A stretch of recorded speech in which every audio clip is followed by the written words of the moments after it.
پیارے آقا صلی اللہ علیہ وآلہ وسلم پر درود پاک پڑھنے کے بے شمار فضائل ہیں۔ جو ایک مرتبہ درود پاک پڑھتا ہے اللہ پاک اس پر 10 رحمتیں نازل فرماتا ہے، اس کے 10 گناہ مٹا دیتا ہے، اس کے 10 درجات بلند فرما دیتا ہے۔ صلو علی الحبیب صلی اللہ تعالی علی محمد صلی اللہ علیہ وآلہ وسلم۔ 28واں پارہ سورہ المجادلہ کی آیت نمبر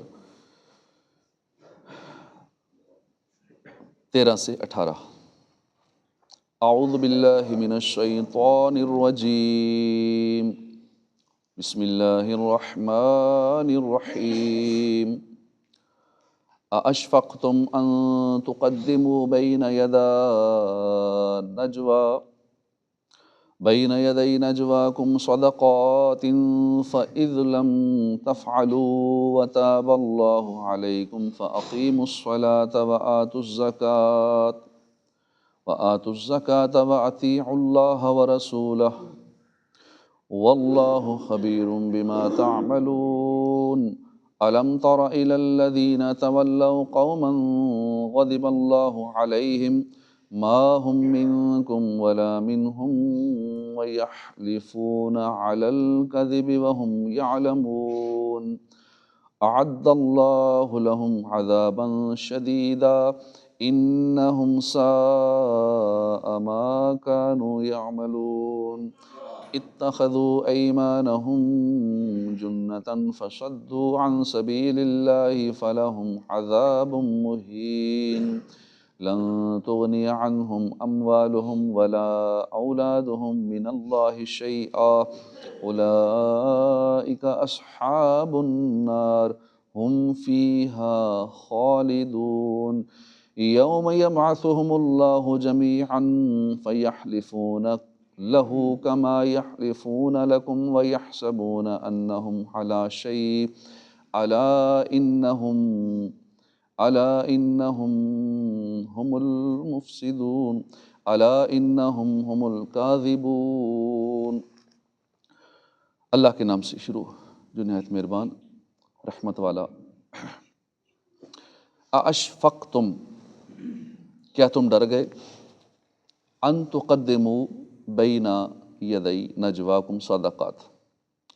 تقدموا پہلے کرو، اس بات سے کہ پہلے کرو بین یدی نجواکم اپنی آہستہ بات سے پہلے صدقات کچھ صدقے، فاذ لم تفعلوا پھر جب تم نے نہ کیا، وتاب اللہ علیکم اور اللہ نے اپنی رحمت سے رجوع فرمایا تم پر، فاقیموا الصلاۃ وآتوا الزکاۃ تو نماز قائم رکھو اور زکوٰۃ ادا کرو، واطیعوا اللہ ورسولہ اور اللہ رسول کی فرما برداری کرو، اللہ اور اس کے رسول کی فرما برداری کرتے رہو، واللہ خبیر بما تعملون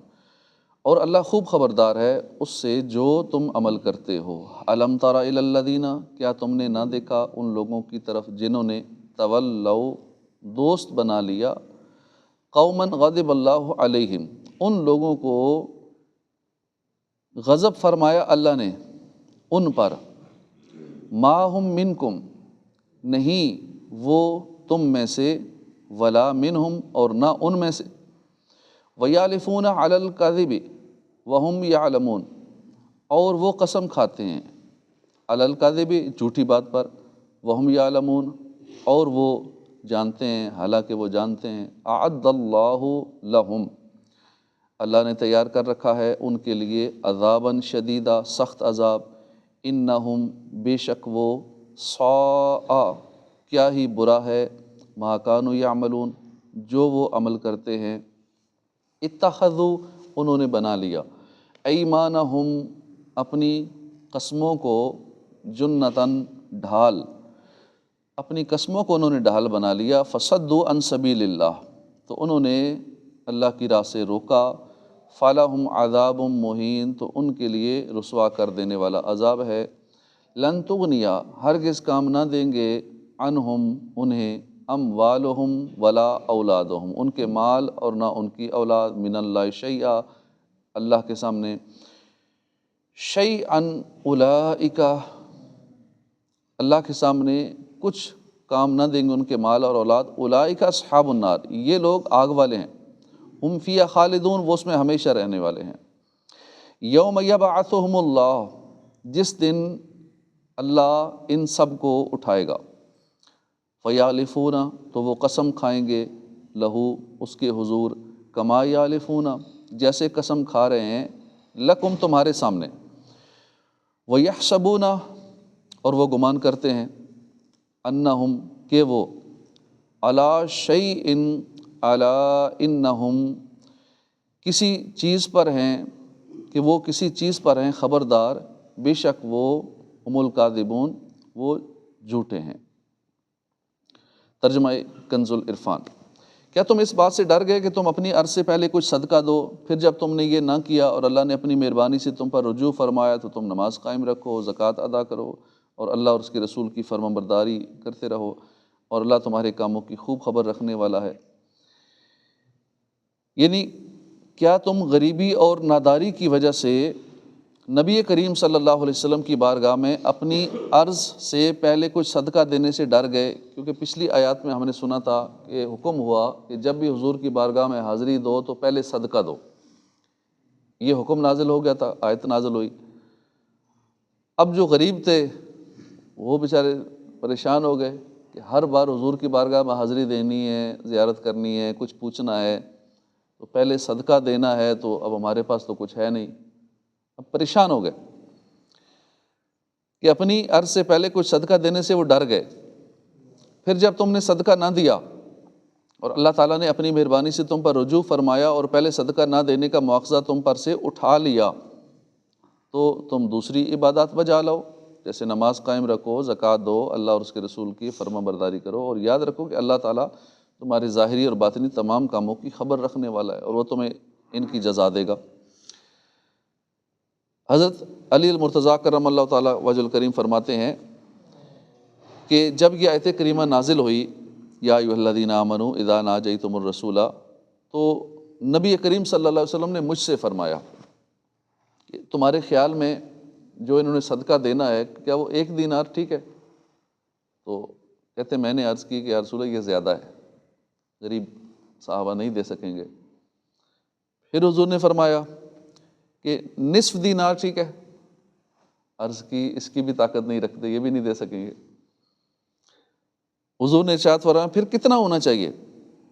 تو مولا علی عرض کرتے ہیں کہ یا رسول اللہ بس ایک جو کے دانے کے برابر، اتنا سا ہونا چاہیے،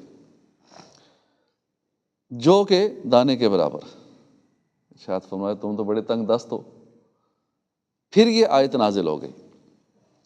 اَأَشْفَقْتُمْ أَن تُقَدِّمُوا بَيْنَ يَدَيْ نَجْوَاكُمْ صَدَقَاتٍ، یعنی مولا علی فرماتے ہیں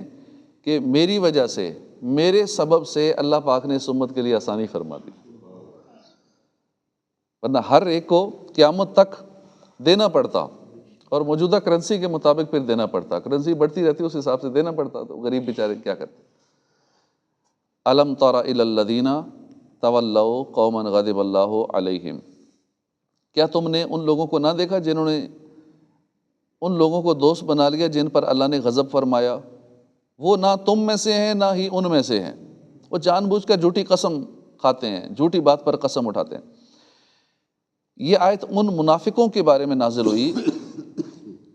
جنہوں نے یہودیوں سے دوستی کی اور ان کی خیر خواہی میں لگے رہتے، مسلمانوں کے راز ان یہودیوں تک پہنچاتے تھے، اور ان کے بارے میں ارشاد فرمایا گیا کہ اے سننے والے، کیا تم نے ان لوگوں کو نہ دیکھا جنہوں نے یہودیوں کو دوست بنا لیا، جن پر اللہ نے غضب فرمایا، اور ان کا حال یہ ہے کہ نہ مسلمان ہیں نہ یہودیوں میں سے ہیں، نہ ادھر کے ہیں نہ ادھر کے ہیں، بلکہ منافق ہیں۔ یہ منافقوں کے اسی تذبذب کا حال بیان کرتے ہوئے ایک اور مقام پہ فرمایا مذبذبین بین ذلک لا الہ ہؤلاء ولا الہ ہؤلاء ومن یضلل اللہ فلن تجد له سبیلا، درمیان میں ڈگمگا رہے ہیں، نہ ان کی طرف ہیں نہ ان کی طرف ہیں، اور جسے اللہ گمراہ کرے تو تم اس کے لیے کوئی راستہ نہ پاؤ گے۔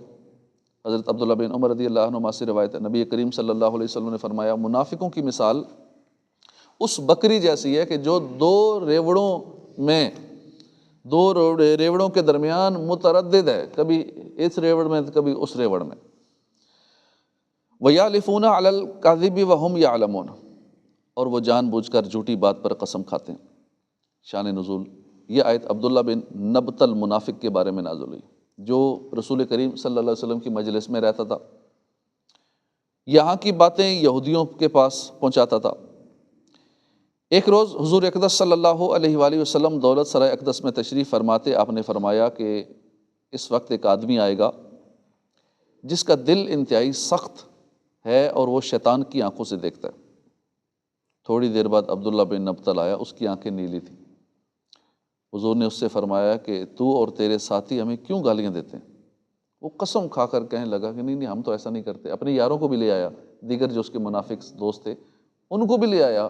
ان سب نے بھی قسم اٹھا لی کہ نہیں ہم تو ایسا نہیں کرتے۔ تو اس پر یہ آیت کریمہ نازل ہوگی، اعد اللہ لہم عذابا شدیدا، اللہ نے ان کے لیے شدید عذاب، سخت عذاب تیار کر رکھا ہے۔ بے شک وہ بہت ہی برے کام کرتے ہیں، انہوں نے اپنی قسموں کو ڈھال بنا لیا ہے، انہوں نے اللہ کی راہ سے روکا تو ان کے لیے رسوا کر دینے والا عذاب ہے۔ ان کے مال اور ان کی اولاد اللہ کے سامنے انہیں ہرگز کچھ کام نہ دیں گے، وہ دوزخی ہیں، وہ اس میں ہمیشہ رہیں گے، ہم فیہا خالدون، ہمیشہ اس میں رہیں گے۔ اس آیت اور اس کے بعد والی دو آیات کا خلاصہ یہ ہے کہ منافقوں کے اس طرز عمل کی وجہ سے اللہ تعالیٰ نے ان کے لیے سخت عذاب تیار کر رکھا ہے۔ بے شک وہ لوگ بہت ہی برے کام کرتے ہیں، اور ان کے برے کاموں میں سے ایک یہ ہے کہ انہوں نے اپنی جھوٹی قسموں کو اپنی جان و مال کی حفاظت کے لیے ڈھال بنا لیا، پھر اپنی ہیلہ سازی سے دوسروں کو بھی اللہ کی راہ میں جہاد کرنے اور دین اسلام میں داخل ہونے سے روکتے ہیں۔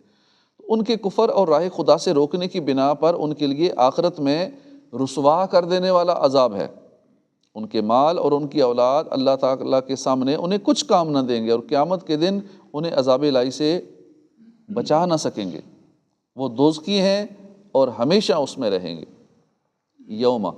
یبعثہم اللہ جمیعا، جس دن اللہ سب کو اٹھائے گا، اللہ ان سب کو اٹھائے گا تو اس کے حضور بھی وہ ایسے ہی قسمیں کھائیں گے جیسے دنیا میں قسمیں کھاتے تھے، اور وہ یہ سمجھتے ہیں کہ وہ کسی چیز پر ہیں، خبردار بے شک وہی جھوٹے ہیں۔ یعنی وہ دن یاد کریں جس دن اللہ تعالیٰ ان سب منافقوں کو اٹھائے گا، تو اللہ کی بارگاہ میں بھی یہ قسمیں کھائیں گے کہ دنیا میں تو ہم بڑے مخلص تھے، ہم منافق نہیں تھے، اس پر قسمیں کھائیں گے۔ جیسے آج تمہارے سامنے دنیا میں کھا رہے ہیں،